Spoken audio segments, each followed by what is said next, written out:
alerter là-dessus. Merci Monsieur le Ministre. Et je me permets de poser la dernière question, puisque Ah oui. nous parlons, si nous parlons d'eau, et ça a été abordé notamment par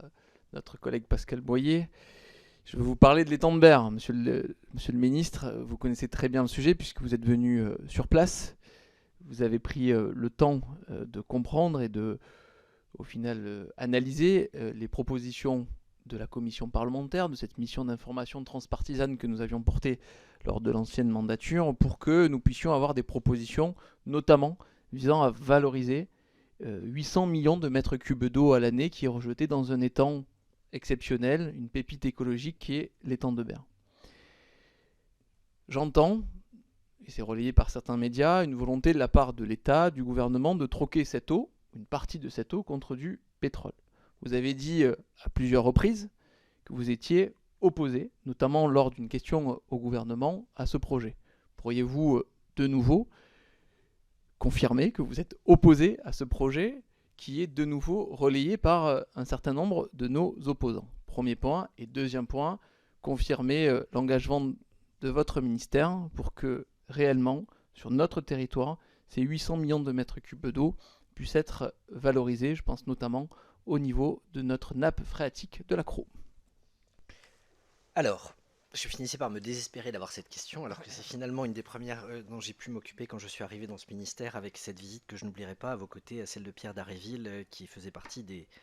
trois auteurs de cette mission parlementaire de très grande qualité. Le point de départ, c'est effectivement un article de Marianne, me semble-t-il, qui faisait état de conseillers de l'ombre qui étaient venus rencontrer des gens à l'Élysée pour leur proposer d'aller exporter des volumes d'eau douce pour récupérer du pétrole. Ce rendez-vous a bien eu lieu, mais il n'a jamais eu de suite. L'offre étant tellement farfelue et à côté de ce dont nous pouvions avoir besoin que ça n'a donné lieu ni à des rendez-vous ministres, ni à même un début d'instruction ou d'analyse un peu sérieuse, tellement il serait loufoque d'imaginer qu'on va prendre de l'eau douce dans les temps de berre pour être capable d'aller l'échanger contre du pétrole au moment où on veut sortir des énergies fossiles.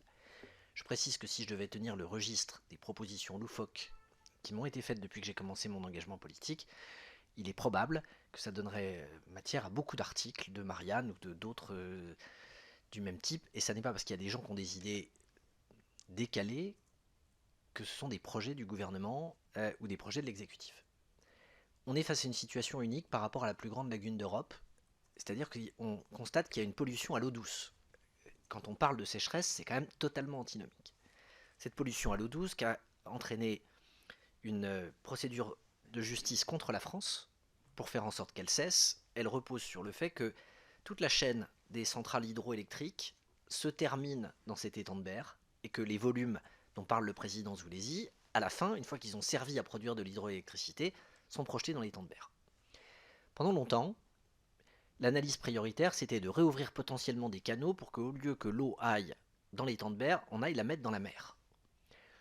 Il se trouve que les parlementaires, en anticipant un peu la sécheresse, s'étaient dit c'est peut-être quand même un peu bête d'aller dépenser des dizaines de millions d'euros pour aller réouvrir des canaux pour que l'eau aille dans la mer,